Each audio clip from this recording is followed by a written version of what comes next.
نحمده ونصلي على رسوله الكريم اما بعد۔ ترجمے والے قرآن پاک کا صفحہ نمبر 1016، 28واں پارہ، سورہ مجادلہ، دوسرا رکوع، آیت نمبر 12 اور 13۔ اعوذ باللہ من الشیطان الرجیم، بسم اللہ الرحمن الرحیم۔ يا أيها الذين آمنوا إذا ناجيتم الرسول فقدموا بين يدي نجواكم صدقة ذلك خير لكم وأطهر فإن لم تجدوا فإن الله غفور رحيم أأشفقتم أن تقدموا بين يدي نجواكم صدقات فإذ لم تفعلوا وتاب الله عليكم فأقيموا الصلاة وآتوا الزكاة وأطيعوا الله ورسوله والله خبير بما تعملون۔ صدق اللہ العظیم۔ گزشتہ آیات میں سرگوشی سے متعلق احکام کا، آداب کا تذکرہ تھا، پھر مجلس کے آداب کا تذکرہ آیا، اب پھر سرگوشی سے متعلق کچھ بات آ رہی ہے۔ نبی پاک صلی اللہ علیہ وسلم اللہ کے نبی تھے، معلم تھے، مربی تھے، مزکی تھے، تو سب مسلمان آپ کی خدمت میں حاضر ہونا چاہتے تھے، ہوتے تھے اور آپ سے استفادہ کرتے۔ بعض مسلمان جو ہیں وہ علیحدگی میں وقت چاہتے تھے اور نبی پاک صلی اللہ علیہ وسلم انکار نہیں فرماتے تھے،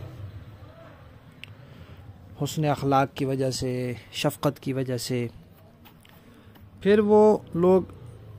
سادگی کی وجہ سے جتنا وقت ان کو ضرورت ہوتا تھا اس سے زائد وقت لے لیتے تھے۔ مطلب 5 منٹ کی بات ہے تو اس کو ذرا پھیلا کر کیا تو 10 منٹ لگ گئے۔ آپ صلی اللہ علیہ وسلم خود سے ٹوکتے نہیں تھے، بات روکتے نہیں تھے، دوسرے کی بات کرنے دیتے تھے جب تک وہ کر رہا ہے، لیکن اس میں حرج ہوتا تھا آپ صلی اللہ علیہ وسلم کا بھی، ان کے وقت کا بھی اور دوسرے مسلمانوں کا بھی۔ تو اس لیے اللہ تعالیٰ نے کچھ تھوڑا سا مسلمانوں کو متنبہ فرمایا کہ اس کا خیال رکھنا چاہیے۔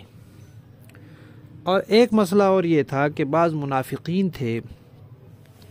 جو آپ صلی اللہ علیہ وسلم سے علیحدگی میں وقت طلب کرتے، تو چونکہ ظاہراً وہ کلمہ پڑھتے تھے اس لیے وقت ان کو مل جاتا، پھر وہ علیحدگی میں سرگوشی کے ساتھ بڑی لمبی چوڑی باتیں کرتے، اور ان کا مقصد کیا ہوتا تھا کہ دوسرے مسلمانوں کو یہ پتہ چلے کہ ہمارا حضور سے کوئی خاص تعلق ہے، جو ہم ان سے اکثر سرگوشی میں باتیں کرتے ہیں، علیحدگی میں بات کرتے ہیں اور دیر تک ہم بات کرتے رہتے ہیں۔ تو ان کو پہلے بھی ایک دفعہ منع کیا جا چکا تھا لیکن وہ نہیں سمجھے، تو اللہ تبارک و تعالیٰ نے پھر یہ حکم بھیجا کہ بھئی اب تم میں سے جو بندہ نبی سے سرگوشی کرنا چاہے وہ پہلے کچھ صدقہ دے، کچھ خیرات کرے، کوئی مال خرچ کرے، اور یہ بات تمہارے لیے بہتر ہے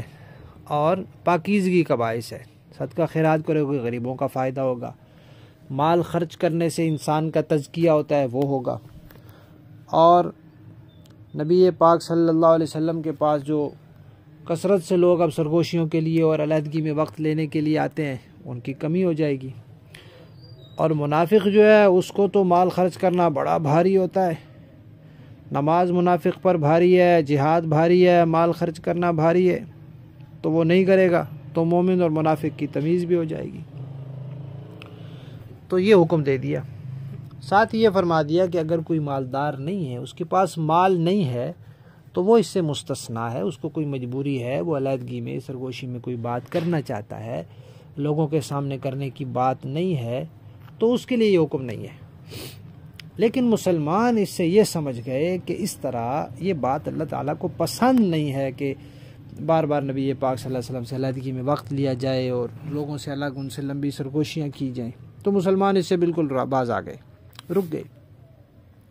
یعنی چھوڑ دیا، انہوں نے سرگوشی کرنا ہی چھوڑ دیا۔ اجازت تو تھی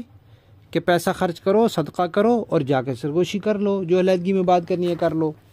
لیکن صحابہ کرام تو صحابہ کرام تھے، جب ان کو یہ اندازہ ہوا کہ یہ بات رسول اللہ کے لیے بھی ظاہر بات ہے مناسب نہیں ہے کہ رسول اللہ کو اتنی وقت تھوڑی چیز کے لیے زیادہ وقت ان کا لیا جائے، اور اللہ تعالیٰ کو بھی پسند نہیں آئی، تو بہتر تو عزیمت تو یہی ہے کہ سرگوشی میں بات کی ہی نہ جائے، اور رخصت یہ ہے کہ کم درجے کی بات یہ ہے کہ پیسہ خرچ کر کے پھر بات کر لیجیے، تو اس لیے انہوں نے بات کرنا ہی چھوڑ دی۔ صرف حضرت علی رضی اللہ تعالیٰ عنہ کے بارے میں آتا ہے کہ مجھے کچھ پوچھنا تھا اور وہ علیحدگی میں پوچھنا تھا، تو میں نے 12 مسائل پوچھے اور ہر مسئلے سے پہلے 1 درہم صدقہ کیا، اور یہ بھی آتا ہے کہ اکٹھا 1 دینار صدقہ کیا اور پھر وہ سارے مسئلے نبی پاک سے پوچھ لیے۔ اور منافقین کی تو ویسے جان جاتی تھی، تو اس کے بعد یہ سلسلہ ہی ختم ہو گیا۔ اب مقصد چونکہ حاصل ہو گیا تو اللہ تبارک و تعالیٰ نے پھر یہ حکم منسوخ کر دیا کہ صرف توجہ دلانا مقصود تھا اور منافقین کو باز رکھنا مقصود تھا۔ اب ان کو بھی اندازہ ہو گیا کہ اب ہم نے یہ حرکت کی تو اللہ ہمارا راز کھول دیں گے، لہذا وہ بھی خاموش ہو گئے۔ تو اللہ تعالیٰ نے فرمایا، دوسری آیت نازل کر کے فرمایا کہ کیا تم اس بات سے ڈر گئے ہو کہ اپنی سرگوشی سے پہلے صدقہ دیا کرو؟ یعنی اللہ کی ناراضگی سے ڈر گئے ہو، رسول اللہ کی پریشانی سے تمہیں خدشہ ہو گیا ہے تو رک گئے ہو، اور تم نے یہ حکم پر عمل ہی نہیں کیا۔ اللہ تعالیٰ نے تو رخصت دی تھی، اجازت دی تھی، لیکن تم نے عزیمت پر عمل کیا ہی نہیں۔ تو کوئی بات نہیں، اللہ تعالیٰ نے درگزر کر دیا، اور